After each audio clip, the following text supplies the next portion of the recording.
Hi, my name is Pranika Chandra, and I'm majoring in marketing and consumer insights and economics. In economics, there's lots of ethics that is taught throughout, but from all the theories that are taught, deontological and virtue ethics resonates the most with me. I believe it's more important to be a good person than to do the right thing, which is how consequentialism theory operates. However, context does matter, and sometimes consequentialism is more applicable. For example, the end goal of a marketing strategy is to generate more sales and revenue.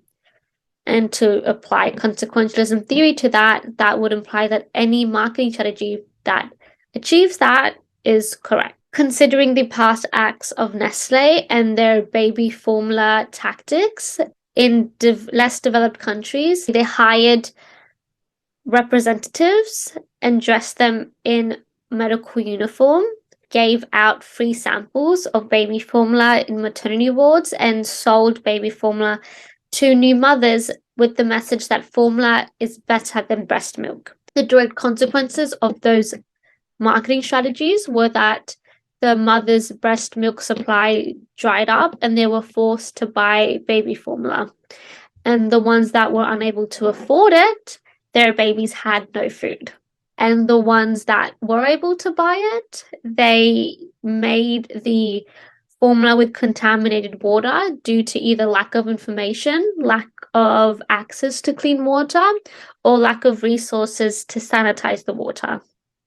Other mothers tried to dilute the formula to save money, which caused malnutrition in the babies. This then just resulted in Nestle having to do major cleanup. No cleanup would be required if the unethical practice had not taken place. Every time a company is unethical, there is a direct consequence from the public, and depending on how unethical the practice was, it may be mentioned decades later and continue to tarnish the company's reputation.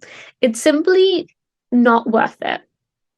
Every employee that is in the meeting room has a responsibility to be a good person because the end result, which is the marketing strategy, will reflect that.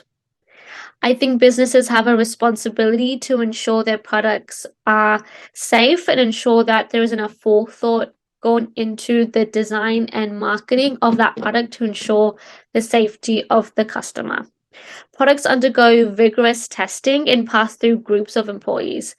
Anything that was unethical with that product should have been flagged and dealt with. It is the company's responsibility to ensure that an environment is created where employees feel comfortable enough to do that, and they should encourage it. I also believe advertising certain products are unethical. For example, advertisements about addictive goods like tobacco, nicotine, gambling, as they're dangerous and they're simply unhealthy.